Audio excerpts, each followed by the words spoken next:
গ্রামাঞ্চলে বাড়ি, মানে জঙ্গলে ঘেরা, চারিদিকেই শুধু বন আর বন। আর এখন হাতিগুলো রেখেছে, তো এক হাতির আতঙ্ক তো আছেই। আর যেহেতু বন দপ্তর থেকে গাড়ির ব্যবস্থা করেছে, তাই আমাদের ভয় নেই, কারণ গাড়িগুলো আমাদের একদম ঘরের কাছ থেকে নিয়ে যাচ্ছে এবং সেন্টারের কাছে এনে দিচ্ছে, এবং পরীক্ষা শেষে বলেছে যে ওখান থেকে একদম বাড়িতে পৌঁছে দেবে। তাতে কি কিছুটা কেটেছে সাধারণ? হ্যাঁ আতঙ্ক কেটেছে কিছুটা? হ্যাঁ, আতঙ্ক কিছুটা কেটেছে। পরীক্ষার টেনশন ছিল, তারপরে আবার ভেবেছিলাম যদি গাড়ি না দেয় তাহলে যাওয়ারও প্রবলেম আছে, সেই জন্য একটু আতঙ্কে ছিলাম। তো কালকে শুনলাম যে হ্যাঁ সবাইকে গাড়ি দেওয়া হচ্ছে, তাই একটু খুশি হয়েছি। বন দপ্তরের লোকজন তারাও তো এসে গেছে এখন মধ্যে। হ্যাঁ, বন দপ্তরের লোক আছে। পড়াশোনার ক্ষেত্রে কি সমস্যা হয়? পড়াশোনার ক্ষেত্রে তো একটু টেনশন থাকে। এবার এইচএস, যদিও বা বছরের এটা সেকেন্ড মাধ্যমিক আমরা দিয়েছি, এটা এইচএস, একটু ভয় তো আছেই, তাও ভয় আছে, হাতির ভয়।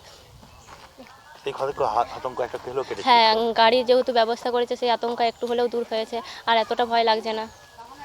কি চাইছো, বন দপ্তর কি এই ব্যবস্থা মানে হ্যাঁ, এই প্রতিটা পরীক্ষা ব্যবস্থা, থাকুক? হ্যাঁ এই ব্যবস্থাই যেন থাকে, যেহেতু হাতিগুলো আছে, কারণ আমাদেরকেও তো এক্সাম সেন্টারে যেতে হবে, তাহলে যদি এক্সামের চিন্তা করব না হাতির চিন্তা করব।